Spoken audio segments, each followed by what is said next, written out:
Servus ihr Lieben, hier ist euer Bavarian Relic Hunter oder auch der Peso. Und ich würde sagen, bevor wir loslegen, jetzt haben wir uns ja doch wieder länger nicht gesehen, erstmal Prost auf uns. Ihr seht hier schon Ingolstadt und das gute Nordbräu-Bier. Wenn ihr mal in Ingolstadt seid, können wir gerne was ausmachen, dann gehen wir mal ein gemütliches Nordbräu trinken, wenn dieser ganze Scheiß mal vorbei ist. Aber erstmal Prost. Ich habe heute zwei Sachen für euch dabei. Das eine, Garrett hat ja angekündigt, einen neuen Detektor auf den Markt zu bringen oder vielleicht sogar mehrere. Jedenfalls das Hauptgerät, welches sie in ihrem Trailer beworben haben, dieses Gerät nennt sich Apex oder Apex. Und ich bin mal gespannt, ob es nur einer ist oder ob es mehrere Detektoren sein werden. Und ich werde auf das Thema später noch mehr eingehen. Ach Quatsch, machen wir jetzt gleich. Ich habe ihn schon da. Ich zeige ihn euch kurz. Ich darf zwar gar nicht, aber mal schauen, hoffentlich bekomme ich keinen Ärger.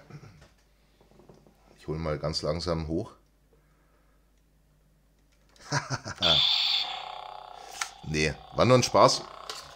Das ist meine Darth Vader Grillzange. Ein praktisches Tool. Und natürlich nicht der Garrett Apex. Aber auf den Garrett Apex, wie gesagt, da gehe ich dann später noch ein. Und ein bisschen Spaß muss auch mal sein. Was ich heute für euch dabei habe, ist eine Info. Und zwar, ich habe ja genügend Videos gemacht. Wie funktioniert das mit dem Sondeln in Bayern, mit der Fundmeldung, mit dem Bayern-Atlas, dem Denkmalviewer. Also ich glaube, das habe ich ziemlich breit abgefächert. Aber was ich niemals oft genug betonen kann, ist der Mehrwert, den das legale Sondeln, gerade in Bayern, also da muss man wirklich jemanden ins Hirn reingepieselt haben, wenn man in Bayern illegal sondelt, weil, ja, braucht man gar nicht drüber reden. Ich glaube, einfacher geht's nicht. Seid froh, wenn ihr aus Bayern seid, in diesem Bundesland dieses Hobby aufzunehmen.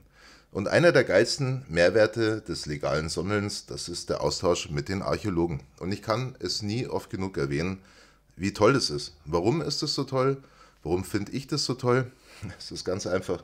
Überlegt einmal, wenn ihr anfangt zu sondeln, so wie wo ich angefangen habe, dann finde ich zwar also wirklich viel und Münzen, Ringe und so weiter, das ist natürlich klar. Man erkennt, dass es eine Münze ist. Man kann diese Münze im Internet googeln, ist ja alles gar kein Thema. Aber was ist mit den ganzen UFOs, wo man nicht weiß, ist es was Wertvolles, ist es vielleicht noch älter, weil die Patina aussieht, als wenn es römisch sein könnte oder keltisch oder was auch immer. Und es ist das Schöne, wenn man mit dem ganzen Zeug zum Archäologen geht. Und ich habe wirklich das Glück, hier in Ingolstadt einen Top-Archäologen, einen super, also den Stadtarchäologen hier an der Hand zu haben, der mir schon so viel geholfen hat. Der schaut sich das alles an, sagt Schrott, Schrott, also erklärt auch, warum das Schrott ist, sagt, das ist interessant. Und man kommt mit der Zeit, bekommt man ein Gefühl dafür, warum ist das Schrott oder was ist es. Und man kann dann selber schon mal filtern, also wo man nicht die wertvolle Zeit, weil der hat natürlich auch Termine und andere Verpflichtungen, opfern muss, sich den ganzen Scheiß anzuschauen. Weil die ganzen Kaiserreichspfennige, ich freue mich immer drüber, weil jede Münze ist eine Münze, aber es ist, sage ich mal, wirklich uninteressant. Es ist Massenware gewesen.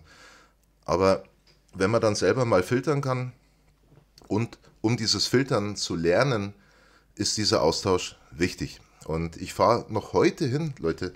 Es ist so, ich war letztes Jahr zuletzt da und hier drin ist wirklich ein Haufen Zeug.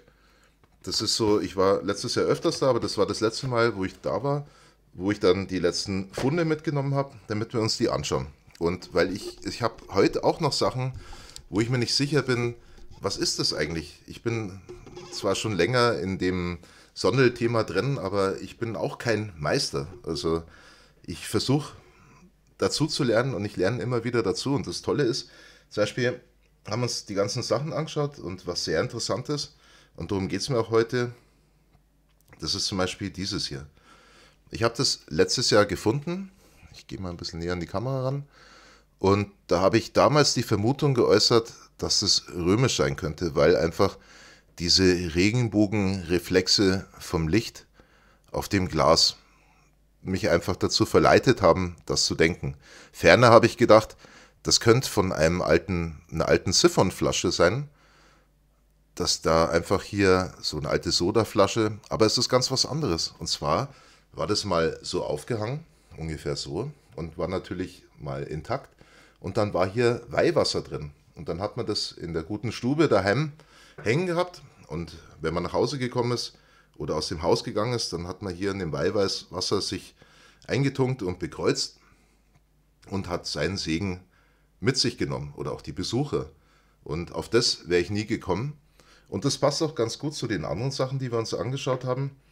Und zwar habe ich mehrere Heiligenanhänger und Kreuze dabei gehabt, aber 2 Kreuze waren besonders interessant. Und das erste Kreuz, das ist dieses Kreuz hier. Und zwar ist dieses Kreuz, ich zeige es euch mal, es ist ein ganz normaler Heiligenanhänger, sage ich jetzt mal, aber der hat die Besonderheit, dass das Dunkle, was ihr hier seht, der Jesus ist nicht mehr drauf, das Dunkle, was ihr hier seht, das ist Holz. Und das ist eine Holzeinlage. Und das hat auch eine spezielle Bedeutung. Und das andere Kreuz, das ist dieses Kreuz hier. Und bevor ich hier weiterrede, wenn ihr Heiligenanhänger findet und nicht wisst, wie ihr die bestimmen sollt, es gibt eine Seite, und das ist die beste Seite im ganzen Internet, und die heißt Wallfahrtsmedaillen, zusammengeschrieben.at. Und mit dem Robert, mit dem habe ich in der Anfangszeit, wo ich im Sondeln angefangen habe, viel mich ausgetauscht, weil ich einfach wissen wollte, was habe ich da gefunden. Und das ist ein total netter Mensch, der wirklich sehr viel Zeit und Mühe investiert in seine unwahrscheinlich umfassende Seite über Wallfahrtsmedaillen. Und wenn ihr die Seite noch nicht kennt, geht die unbedingt mal besuchen. Dort könnt ihr eure, ich bin mir sicher, ich sag mal zu 90%, eure gefundenen Heiligenanhänger bestimmen, eure Wallfahrtsmedaillen und so weiter. Und wenn ihr die Seite schon öfters besucht habt und das nutzt, spendet dem Robert was, weil er muss ja auch schauen, dass er seine Seite am Laufen hält, und seine Mühen müssen ja auch irgendwie ein bisschen finanziert werden. Also diese Seite kann ich wirklich nur hundertprozentig empfehlen, weil auch der Austausch mit dem Robert ganz was Nettes ist. Genau. Und dieses Kreuz hier, was ich gefunden habe, das nennt sich ein Karawaka-Kreuz. Ich zeige es euch nochmal. Wo ich das damals gefunden habe, da habe ich gedacht, das ist ein Kreuz. Das habe ich sogar nicht letztes Jahr, sondern vorletztes Jahr gefunden. Das war 2018, wo ich das gefunden habe. Und ich habe das Kreuz mehr oder weniger gut ich habe es als griechisch-orthodox irgendwie abgestempelt gehabt. Und ich habe mir gedacht, gut, ich nehme nochmal die ganzen Kreuze mit, weil ich einfach wissen wollte, ob da vielleicht doch irgendwas Besonderes dabei ist. So sieht man es, glaube ich, recht gut. Und das wusste ich auch nicht. Ich war auch zu faul, muss ich ehrlich sagen, dann noch weiter zu recherchieren. Es ist sehr groß und ich habe auch schon überlegt, ob ich es mal gerade biegen lasse, damit ich es auch tragen kann, weil es halt noch intakt ist und noch gut verarbeitet ist. Und habe dann durch meinen Archäologen, die haben mir auch Sachen noch kopiert. Was ganz interessant ist, da geht es um Grabbeigaben in Ingolstadt, da komme ich dann auch noch mit drauf. Aber gerade dieses Karawaka-Kreuz, wer sowas schon mal gefunden hat und nicht weiß, was es ist, nur ganz kurz, das Kreuz von Caravaca, das ist eine Reliquie im spanischen Caravaca de la Cruz. Die Stadt leitet ihren Namen seit dem Mittelalter von dieser Reliquie ab, der Wunder zugeschrieben wurden. Und mit dieser Reliquie verbunden ist eine Wallfahrt nach Caravaca, die auf das 13. Jahrhundert zurückgeht. Im Jahr 1232 brachte der Überlieferung zufolge der Erzbischof von Jerusalem, Robert, eine Reliquie des wahren Kreuz Christi mit. Einer ausgeschmückteren Version dieser Überlieferung zufolge bekehrte sich der maurische Herrscher Abu Zaid zum Christentum und so weiter und so fort. Jedenfalls, dieses Kreuz finde ich krass, und dieser Kreuztypus, also der genau so aussieht. Es gibt natürlich verschiedene Fassungen. Das ist zum Beispiel jetzt kein Silber, was ich habe, aber es ist schön verarbeitet und ja, es ist nur Bronze, genau. Aber es gibt natürlich das Ding aus Silber und so weiter, und das ist wirklich toll. Und wenn ihr das auch schon mal gefunden habt, ich habe es auch schon mindestens einmal, wenn nicht öfters schon gefunden, und zwar habe ich mal ganz am Anfang einen Heiligenanhänger gefunden, auf dem war die Abkürzung VRSNSM Und das Ganze, das ist der Benediktus-Segen. Und das Ganze bedeutet also Latein übersetzt dann: Weiche zurück, Satan, führe mich niemals zur Eitelkeit. Böse ist, was du mir einträufelst, trinke selbst dein Gift. Und wo haben wir es denn hier? ich bin jetzt, die Benedictinus-Medaille, genau. Und dieses Schild, das sollte einfach, ich lese es einfach mal hier vor, das ist glaube ich am einfachsten. 1855 wird von der Totentoilette berichtet, man gibt dem Toten in die Hände einen Rosenkranz, einen Wachstock und auch irgendein Amulett, sonderlich gerne dem Benediktuspfennig. Bei der Benutzung stand auch zu Lebzeiten nicht der Heilige selbst im Vordergrund, sondern der Schild mit dem Segen, was ich euch gerade vorgelesen habe. Und das ist eigentlich sehr interessant. Also diese ganzen Grabbeigaben, also ich habe mir hier ein paar Seiten kopieren lassen. Man sieht auch hier das Karawaka-Kreuz, man sieht hier auch ein Kreuz mit einer Holzintarsie. Das sind einfach Grabbeigaben, die in Ingolstadt gefunden wurden. Und ich bin mir sicher, dass diese nicht nur in Ingolstadt gefunden werden, sondern auch woanders in Bayern und woanders auch in Deutschland. Und ich kann an dieser Stelle wirklich nur nochmal hervorheben, wenn ihr gerade anfangt mit dem Sondeln, schaut, dass ihr in euer Stadtmuseum kommt und euch einen Termin mit dem Stadtarchäologen machen lasst, damit ihr euch mal zusammensetzt, euch kennenlernt, ihm erklärt, was ihr da eigentlich machen wollt. Der wird euch dann auch informieren. Ich habe es aber auf meinen Videos auch schon mal erklärt, wie man an die Informationen rankommt, an wen man da herantreten muss, damit ihr einfach in dieses unproblematische, also zumindest in Bayern, legale Sondeln übergehen könnt. Mit dem tollen Mehrwert, einfach hier tütenweise euer Zeug mitzunehmen, wo alles Mögliche drin ist, was man sich anschaut. Und warum nicht? Und vielleicht ist ja tatsächlich was drin, wo ihr selber gar nicht wusstet, dass das sogar wertvoll ist. Und dass die Stadt sogar Interesse hat, dieses auszustellen.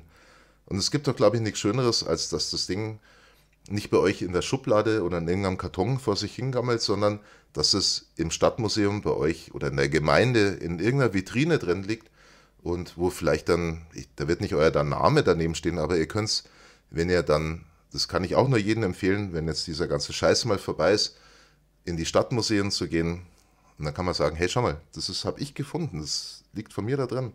Und das Schöne ist, das ist unser Abfall, sag ich mal, der Vergangenheiten. Und diesen auf die Spur zu gehen, ist für mich einer der Hauptgründe für dieses Hobby, neben dem Spaß, den das Sondeln natürlich macht. Ist ja ganz klar. Genau. Kommen wir nochmal zurück auf den Garrett Apex. Ich bin wirklich gespannt. Also in dem Trailer, wer ihn noch nicht gesehen hat, schaut es ihn euch an. Wer ihn schon gesehen hat, wir sehen ja diese zwei Typen, die da mit dem Pickup irgendwo hinfahren, in die Pampas zum Sondeln. Und der eine hat sein, ich glaube, Garrett Ace 250 in der Hand und sagt, seine verlässliche Maschine, mit der er alles findet.